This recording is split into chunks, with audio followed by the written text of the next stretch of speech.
दादांचं अर्धवट राहिलेलं स्वप्न मला पूर्ण करायचं आहे. काही अंदाज आहे कुठलं स्वप्न असेल? राज ठाकरेंना तुम्ही भेटलेला आहात, या भेटीमध्ये त्यांनी सांगितले की एफआयआर संदर्भातही राणाने त्यांनी घेतली.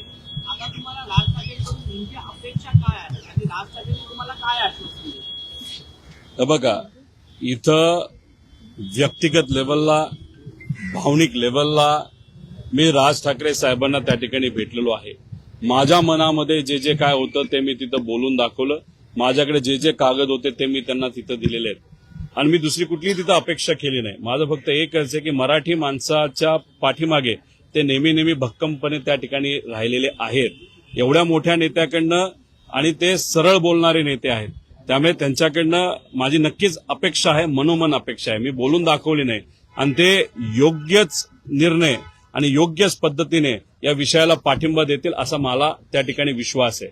आता काल सुनित्रा काकींच्या बद्दल बोलत होता, त्यांचं राहिलेलं अर्धवट स्वप्न काकांचं काय होतं हे एकतर मी काकांकडे बघत असताना आणि अख्खा महाराष्ट्र अजित काकांकडे बघत असताना काका हे महाराष्ट्राचे मुख्यमंत्री झाले पाहिजे अशी इच्छा आमच्या सगळ्यांची त्या ठिकाणी होती.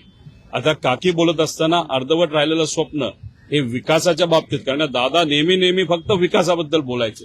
महाराष्ट्राला एक नंबरचं राज्य बनवायचंय, विकास करायचा आहे. त्या स्वप्नाबद्दल त्या बोलल्या का वेगळं काही स्वप्न तिथं बोलल्या हे मला माहित नाही. पण मी काकींनाही विनंती करतो, त्याच्याबरोबर सगळ्याच लोकांना, नेत्यांना जे सत्तेत विनंती करतो, एफआयआर दाखल होणं महत्वाचं आहे. दाखल जो एफआयआर होईल त्याच्यावरच इन्व्हेस्टिगेशन होईल आणि इन्व्हेस्टिगेशन त्या पद्धतीने झालं तरच आपल्याला अजितदादांना न्याय देता येईल.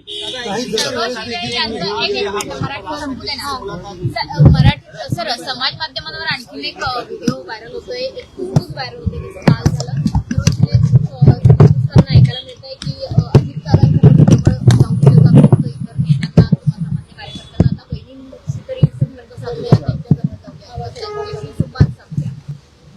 त्यांचं मत आणि सगळ्यांचं मत तेच ते चार यांच्याबद्दल त्या ठिकाणी असावं, याच्या पलीकडे दुसरं कुठलं नाही.